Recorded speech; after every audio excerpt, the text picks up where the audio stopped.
Against the IRS as it stands ready to crack down on conservative groups yet again. The IRS claims it is simply narrowing the scope of what these groups can do, simply for purely innocent reasons. But our next guest says this is really an attempt to remove conservative groups from the public square altogether.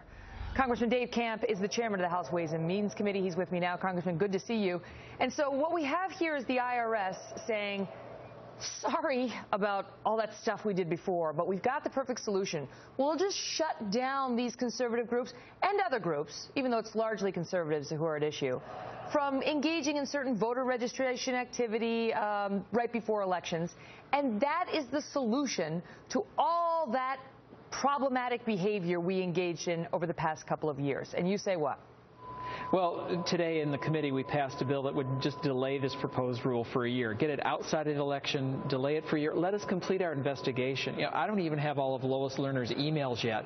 The Taxpayer Inspector General has not completed his investigation of this matter. So to pick out what we call the social welfare groups or the 501c4s and target them is really just putting into a rule the targeting that we found out about months ago.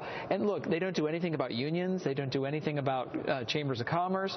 They don't do anything about charitable groups, but they go right after these social welfare groups and say, you can no longer engage in nonpartisan, bipartisan, get out the vote, voter registration, voter education, and that's just wrong. So we need to delay this for a year. If the IRS rule goes forward, the conservatives won't be able to do that, but the unions can have at it. That's no problem whatsoever. Right. The rule says nothing about unions. Unions can go forward. They can do all their get out the vote, all their voter registration. But these groups that have been targeted already, I mean, to me, this adds insult to injury. They've been targeted already, and now they're going to put them out of business. So we need to delay this. The committee voted to delay it. Hopefully the House will take it up very soon. Now, they come out and say, look, the only reason we're doing this is because we were so confused. That's the only reason we, quote, targeted conservatives in the past couple of years in terms of when they applied for tax-exempt status with all those questionnaires, and we kept their applications pending for months and years in some cases. We were just confused about whether these were political entities or non-political entities. So we're going to pass this new rule that just says whatever kind of entity you are, you can't do this stuff right before the election. You say that's bull, and that you have evidence they've been laying the foundation for this crackdown on conservatives for years. We have gotten some emails, and one of the emails from Lois Lerner indicates this is going to be, quote, offline, meaning not to public view. So they've been working on this for years. So to say this is in response to some confusion is just wrong. It's not the case. And really, there was no confusion. I mean, this has been settled law for 50 years.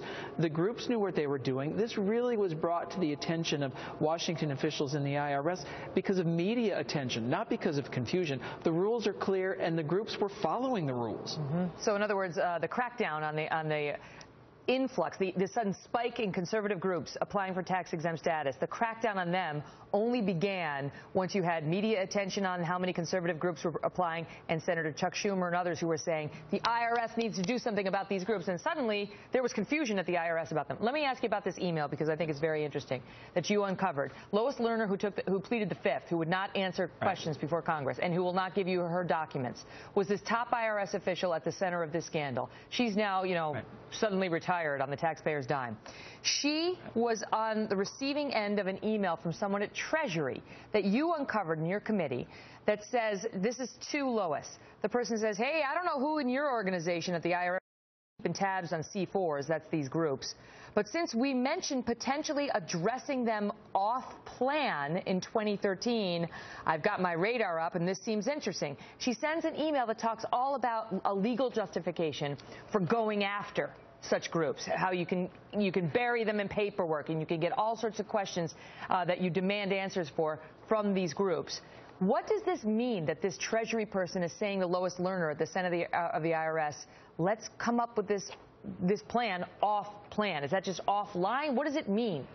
Off-plan means not in public view, not disclosed on the public agenda, so it means in secret, and it's very concerning. That's why we need all the emails. We need to get to the bottom of this. We don't have them, and we need to get them, and hopefully that the IRS will cooperate. But what this means is Treasury was involved as well. It's not just in the IRS, and this also means it's centered in Washington. Look, this didn't start in Cincinnati. This wasn't based by a few rogue folks, and this is actually more widespread than was first reported. 100% of the groups that were audited were conservative groups, 100%.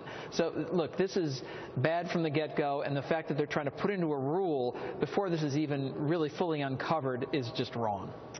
Congressman Dave Camp, Mr. Chairman, good to see you. Thank you so much. Thanks a lot, Megyn. Take care.